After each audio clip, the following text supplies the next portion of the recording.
चूंकि हिंदू पक्ष की ओर से सबूतों से छेड़छाड़ के आरोप लगाए जा रहे हैं कि भीतर जो साक्ष्य मौजूद हैं उनको छेड़छाड़ किया जा रहा है, हटाने की कोशिश की जा रही है, साजिश रची जा रही है।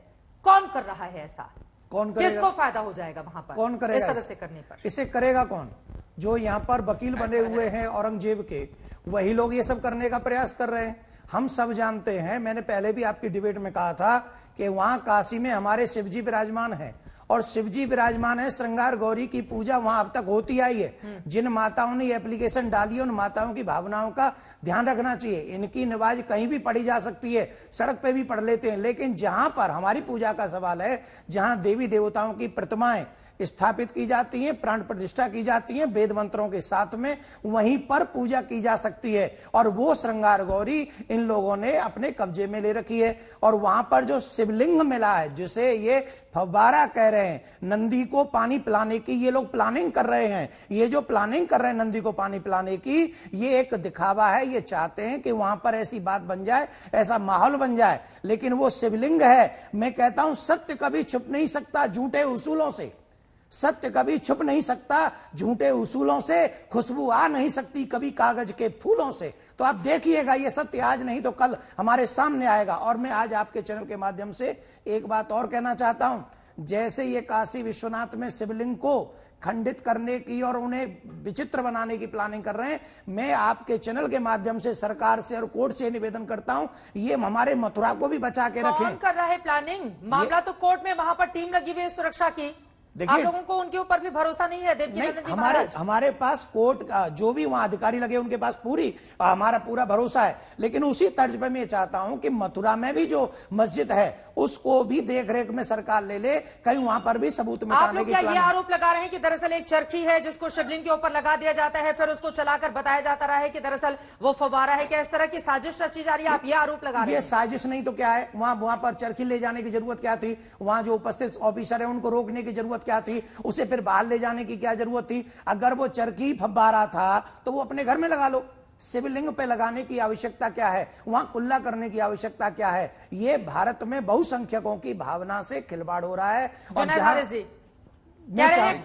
बहुसंख्यकों की भावना से खिलवाड़ किया जा रहा है सीधे तौर पर, और कम से कम भावनाओं का तब तक ख्याल रखा जाए जब तक कोर्ट की ओर से फैसला नहीं आ जाता है। जुनैद हारिस, हाँ देखिए, शोएब जी आ रही हूं आपके पास में। देखिए ऐसा है, बिल्कुल क्लियर सी बात है। आप कहीं की भी मस्ती में चले जाइए, जहां पर हौज है, जहां पर फव्वारा है, जहां पर बगैर बिजली के फव्वारा चलने का सिस्टम रहा है, एक जमाने से रहा है, मुगलों के जमाने। पूरी बात सुनने प्लीज, पूरी बात आपके बीच में बोला नहीं था। इतनी क्षमता हो तो इतनी तो क्षमता होनी चाहिए। से बात पूछ रहा हूँ, पूछिए। और मैं और आप ही है ना समय टीवी पे। हाँ, सिर्फ दो मिनट आप मेरा जवाब दे दीजिए। मेरे प्रश्न सुनिए। आप एक बात बताइए, आप औरंगजेब और बाबर के वकील क्यों बने हुए हैं? वहां आपको भी पता है, इतिहास आपने भी पढ़ा है, आपको भी पता है, आपने भी पता है, आपको भी पढ़ लिया आपने कि वहां औरंगजेब आया, उसने मथुरा में तोड़ा, उसने काशी में तोड़ा, उसने अयोध्या में तोड़ा, और वो तोड़ के गलती कर चुके हैं। फिर हम अपनी वकालत वहां पर क्यों लगा रहे हैं? हमें कहना चाहिए गलती हुई है, हमें हिंदू भाइयों की भावनाओं का ध्यान करना है। आइए हम और आप भाईचारा निभाएं। सिर्फ क्या भावनाओं का ध्यान करने का वक्त आ गया है जुनैद हारिस जी की? बड़ा दिल दिखाइए। मैं बताना चाह रहा हूं, मैं वही बताना चाह रहा हूं। शासनकाल में अगर मंदिर को तोड़ा गया तो क्या उस गलती को ठीक करने का वक्त नहीं है? अगर वहां से इस तरह के सबूत मिलते हैं जिसका दावा हिंदू पक्ष की ओर से बार बार किया जा रहा है, मैं यही बात मैं कह रहा हूं कि 1707 में औरंगजेब मर गया था और उसके बाद यहां पर एक हिंदुओं का वर्चस्व था। आप देखते हैं कि 1735 के अंदर वहां पर काशी विश्वनाथ मंदिर बनाया गया। उसके बाद महाराजा नेपाल में ने वहां पर नंदी महाराज को स्थापित किया। आप अगर वो मंदिर होता, अगर वही स्थान अगर मंदिर होता तो सबसे पहला काम ये हुआ होता कि उस मस्जिद को तोड़ा गया होता। उस समय इशू नहीं बना। और आज जब भारत आजाद है और हम संविधान के अकॉर्डिंग चल रहे हैं, जब संविधान के वकीलों की टीम लगातार इस कोशिश में है कि अंदर जो वीडियोग्राफी और फोटोग्राफी हुई है वो उनको मिल जाए। अगर वहां से जानकारी इस तरह की सामने आती है, हिंदू पक्ष ने आंखों देखी जो दावा किया है, जो लोग सर्वे टीम का हिस्सा थे वो अंदर गए, उन्होंने कहा कि वहां पर शिवलिंग है, ऊपर से पीओपी से एक कट बनाया गया है और सांचे के जरिए उस पर फव्वारे का निशान बनाने की कोशिश की गई है। अगर उनके दावे में सच्चाई है तो दूसरी तरफ उनका यह दावा है कि स्वास्तिक के चिन्ह कई जगहों पर मिले हैं। उनका दावा है कि कई जगहों पर नाग के निशान मिले हैं। उनका यह भी दावा है कि कई जगहों पर त्रिशूल के निशान बने हैं। जो पश्चिमी हिस्सा है उसके उत्तर वाले हिस्से पर अगर जाएंगे तो 17 जगहों पर त्रिशूल नजर आएगा। यह हिंदू पक्ष का दावा है जुनैद हारिस जी। अगर वो वीडियो और तस्वीरें आ जाती हैं सामने जो हिंदू पक्ष दावा कर रहा है, क्या बिल्कुल आनी चाहिए, मैं मना नहीं कर रहा हूं। और इस बात को सुन लीजिए, भारत के अंदर जब मुसलमान आए थे तो उस वक्त यहाँ की संस्कृति को शामिल किया था अपने पूरे के पूरे अप्रोच के अंदर। और इसी वजह से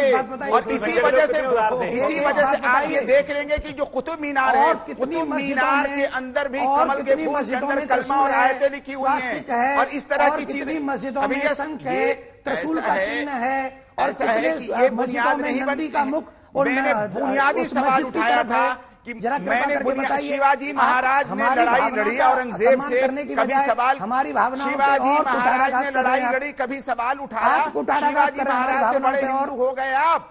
शिवाजी महाराज ने क्या ज्ञानवापी की लड़ाई लड़ी थी? जुनैद जी काम करिए, हम आज लड़ रहे हैं ना, आप जैसों से लड़ाई लड़ रहे हैं। आज तक बोलिए कि औरंगजेब झूठा, बहादुर शाह जफर झूठा, उसका सेनापति झूठा, वो जो फरमान रखा है काशी के गजेटियर में वो गजेटियर झूठा, सारे इतिहासकार झूठे। या तो बोलो नहीं, मैं तो कहता हूँ झूठा तो इतिहास को रिविजिट करने की जरूरत है, आपको समझने की जरूरत है। अरे और माफ कीजिएगा, जिन मुगलों को आप बुरा कह रहे हैं वही आपने बहादुर शाह जफर की बात आपने कही है। कुरान हदीस में अगर ज्ञानवापी का जिक्र है तो ले लो, और हम आपको वेद पुराण गीता रामायण दिखाते हैं, आपको अस्तम पुराण दिखाते हैं, आपको शिव पुराण दिखाते हैं, हम आपको जिक्र। चलिए ठीक है, मैं नवल किशोर दास जी आपको जी लेकर आना चाहूंगी। देखिए, मुस्लिम पक्ष की भी भावनाओं का ख्याल कीजिएगा ना आप लोग। माना कि आप लोग हिंदू धर्म ध्वजा को लेकर आगे चल रहे हैं, शिवलिंग प्रकट हो गया, इस तरह के दावे आप लोगों के हैं, लेकिन अगर वहां पर सालों से नमाज अदा की जाती रही है तो उनकी भी भावनाएं आहत नहीं हो, उसका ख्याल रखना, कम से कम सौहार्द बना रहे, शांति बनी रहे, इसकी जिम्मेदारी तो आप लोगों की भी है। लेकिन इन सब के बावजूद क्या आपको भी लगता है कि वहां पर जो शिवलिंग प्रकट हुआ है, जो दावा आप लोग कर रहे हैं, उसके साथ बेअदबी की गई है? और क्या है इसके सबूत जो आप बताना चाहिए? चित्रा जी, हम यदि दूसरे लोगों की भावनाओं का आदर नहीं करते तो अयोध्या में 500 वर्ष तक इंतजार नहीं करते।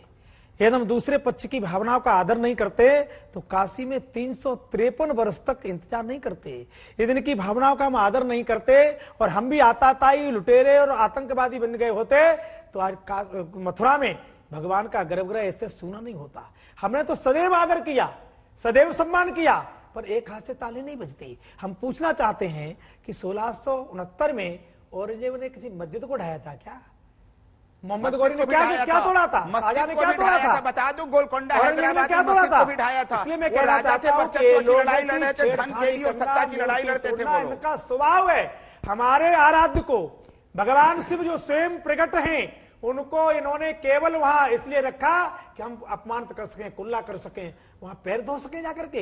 ये वजूद कहते हैं, वजूद औरंगजेब का सेनापति करते हैं, बोतल हाथ में रखते हैं क्या? प्लेटफार्म पर जब नमाज पढ़ते हैं तो क्या करते हैं? औरंगजेब का सेनापति जय सिंह था। मैं तो मांग करता हूं सरकार से कि वहां किसी प्रकार का वजूद नहीं होना चाहिए। वहां यदि वजूद है तो मेरे भोले बाबा का है, मेरे आराध्य हैं, मेरी आस्थाओं के साथ खिलवाड़ न हो।